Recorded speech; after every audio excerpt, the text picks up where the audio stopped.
सुप्रभातम बच्चों। सुप्रभातम मैम। आप सब जानते हैं कि हमारे संधि का प्रकरण चल रहा है। जी मैम। तो हम इसको आगे बढ़ाते हुए स्वर संधि पढ़ रहे हैं और स्वर संधि के अंतर्गत हम दीर्घ स्वर संधि पढ़ेंगे। जी मैम।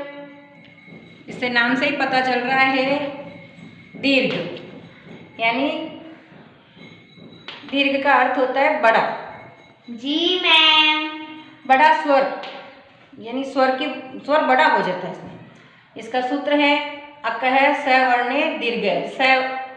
सवर्णे का अर्थ होता है समान स्वर। जी मैम। अर्थात ए ई उ री, इनके बाद में कोई भी समान स्वर आ जाता है तो उन दोनों के स्थान पर अर्थात उन समान स्वरों के स्थान पर क्या हो जाता है? दीर्घ आदेश हो जाता है। जी मैम। अर्थात ए के बाद में या आ के बाद में उत्तर पद ए आ हो तो दीर्घ आ हो जाएगा, और दीर्घ ई हो या ह्रस्व ई हो और पश्चात दीर्घ ई या ह्रस्व ई हो तो भी उनके स्थान पर दीर्घ ई हो जाएगा। इसको हम इससे समझ सकते हैं, ये पूर्व पद और इस धन के निशान के बाद में उत्तर पद। पूर्व पद में अगर ए है या आ है और उत्तर पद में ए या आ है तो उसका दीर्घ हो जाएगा, आ हो जाएगा। इसी तरह से अगर पूर्व पद ई ह्रस्व ई या दीर्घ ई है और उसके पश्चात ह्रस्व ई और दीर्घ ई है तो इन दोनों के स्थान पर दीर्घ ई हो जाएगा। जी मैम। वैसे ही पूर्व पद अगर ह्रस्व ऊ है या दीर्घ ऊ है और पश्चात उत्तर पद ह्रस्व ऊ या दीर्घ ऊ है तो इन दोनों के स्थान पर दीर्घ ऊ हो जाएगा। और अगर पूर्व पद री या री है और उत्तर पद री या री है तो इन दोनों के स्थान पर दीर्घ री हो जाएगा, दीर्घ री हो जाएगा। जी मैम। इसको इस तरह से लिखा जाता है। इनको हम उदाहरणों से समझेंगे। जैसे देखो, सुर धन अरि, सुर के इस र है, र के अंदर जो ए छिपा हुआ है और इनके पश्चात अरि ये ए, यानी ये इसके अंदर जो ए है और इसके अंदर जो ए है दोनों मिल करके ये दोनों समान स्वर हैं। ये दोनों समान स्वर मिले तो ये आ बन गया। इन दोनों के स्थान पर दीर्घ आ हो गया है।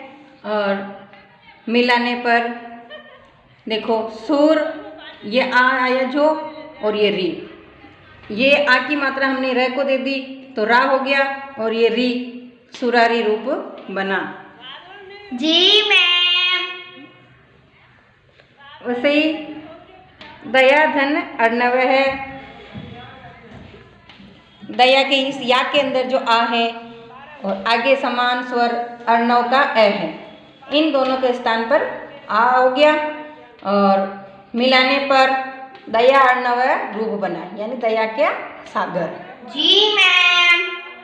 वैसे ही गिरी धन इंद्र है। इस गिरी के अंदर जो ई है ह्रस्व ई और इंद्र का जो ह्रस्व ई है, इन दोनों के स्थान पर दीर्घ ई हो गया। और जब हमने इनको दीर्घ र के दीर्घ ई की मात्रा लगा दी तो गिरी और इंद्र है, गिरी इंद्र है रूप बना। जी मैम। इंद्र में ह्रस्व ई आता है और ईश में दीर्घ ई आता है, ये ध्यान रखना। आगे सुधी धन इंद्र है। अभी सुधी के अंदर जो दीर्घ ई है और इंद्र का जो ह्रस्व ई है, इन दोनों के स्थान पर दीर्घ हो गया और मिलाने पर सुधींद्र रूप बना।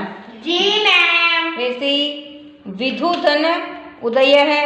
अब इसके अंदर जो धू के अंदर जो ह्रस्व ऊ है और उदय के अंदर जो ह्रस्व ऊ है, इन दोनों के स्थान पर दीर्घ ऊ हो गया और दीर्घ ऊ की मात्रा जब हमने विध के इसके ऊ में लगा दी और ये दय लिख दिया, विदुदय रूप बना। जी मैम। वधू धन उत्सव है, इसके अंदर जो रस्व ऊ है और इसके अंदर जो रस्व ऊ है, दोनों रस्व ऊ मिल करके दीर्घ ऊ हो गए और मिलाने पर दीर्घ ऊ की मात्रा हमने ध के लगाती तो वधूत्सव रूप बन गया। जी मैम। आराम से, ज़्यादा नहीं चिल्लाए। वधू धन उड़ा, अब इसके अंदर जो दीर्घ ऊ है और उड़ा के जो अंदर जो दीर्घ ऊ है, दोनों दीर्घ ऊ समान स्वर इन समान दीर्घ ऊ हो गया। जी मैम। मिलाने पर वधूढ़ा रूप बना। जी मैम। वधूढ़ा रूप बना। जी मैम। पितृधन ऋणम, इसके अंदर जो री है और ऋणम का जो री है, दोनों री के स्थान पर दीर्घ री आदेश हो गया और मिलाने पर पितृणम रूप बना। जी मैम। दीर्घ री इस तरह से लिखा जाता है। जी मैम। वैसे ही मातृधन ऋणम, इसके अंदर जो री है और ऋणम का जो री है, इनके स्थान पर दीर्घ री हो गया और मिलाने पर मातृणम रूप बना। जी मैम। एक बार और देख लो, देखो दीर्घ री इस तरह से लिखा जाता है, ठीक है। संधि करना सीखा था, लेकिन अब यहाँ पे क्या सीखेंगे? संधि विच्छेद करना। दोनों चीजें आनी चाहिए। आया समझ में? देखो इधर सामने हिमालय है लिखा हुआ है। अब हमें अगर इसका संधि विच्छेद करना है, संधि विच्छेद का मतलब क्या होता है? तोड़ना होता है ना, संधि को विच्छेद करना होता है, तोड़ना होता है वहां से। अब संधि कहाँ से हो रही है? यहाँ से हो रही है, बीच में से। आ रहा समझ में? Yes ma'am. यहाँ से हो रही है, तो इसको हम इसके टुकड़े करेंगे। कैसे करेंगे? जैसे हिम धन आलय है, हिम धन आलय है, यहाँ से निकला। आलय का अर्थ होता है घर और हिम का अर्थ होता है बर्फ, यानी बर्फ का घर, यही अर्थ हो रहा है। और मिलाने पर नया रूप बना हिमालय, और हिमालय एक पर्वत का नाम है और पर्वत पर भी तो बहुत सारी बर्फ रहती है। इसी तरह से हम सारे के विच्छेद, सारे शब्दों के संधि विच्छेद करेंगे। ओके। इसी तरह से कार्यालय है, तो कार्यालय के में कार्य धन आलय है। श्यामानंद है, तो श्याम धन आनंद है। समझ में आ रहा? Yes ma'am. इसको क्षितिज से है, तो क्षिति धन ई से है।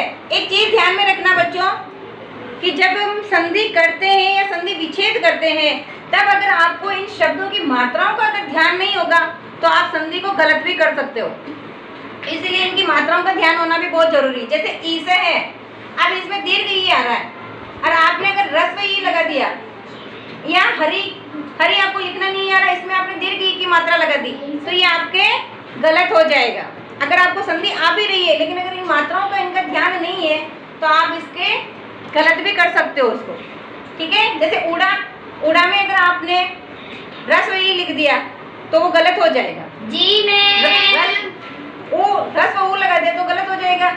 और श्री, अगर श्री को आपने रस्व लिख दिया, ई से में ई को आपने रस्व लिख दिया, तो ये भी तो गलत हो सकता है। जी मैम। संधि का तो ज्ञान है, लेकिन ज्ञान होने के साथ साथ में इन शब्दों में कौन सी मात्राएं लग रही है वो भी आपको ज्ञान होना बहुत जरूरी है। इस चीज का हमेशा ध्यान रखना, ठीक है। तो हरी से, अब देखो इसमें हरी से ये संधि युक्त शब्द है और इसमें हरी की मात्रा बड़ी लग रही है, लेकिन जब हम इसको खोलेंगे, संधि विच्छेद करेंगे, तो हरी की मात्रा जो है, हरी के अंदर जो ई की मात्रा रस्व हो जाएगी। ओके। इसी तरह से वधूढ़ा, तो इसके अंदर वधु में छोटी ऊ और इसमें उड़ा में दीर्घ ऊ आ गया। और इस श्री से अगर आपने श्री को रस्व ई की मात्रा लगा दी तो वो आपका गलत हो सकता है, इसीलिए इनका हमेशा ज्ञान रखना। जी मैम। चलो अब अपना होमवर्क नोट कर लो। ये आपका गृह कार्य है, इसको आप अपनी कॉपी में उतार लीजिएगा। वीडियो पसंद आया हो तो वीडियो को लाइक करें, शेयर करें और चैनल को सब्सक्राइब करें। Thank you for watching.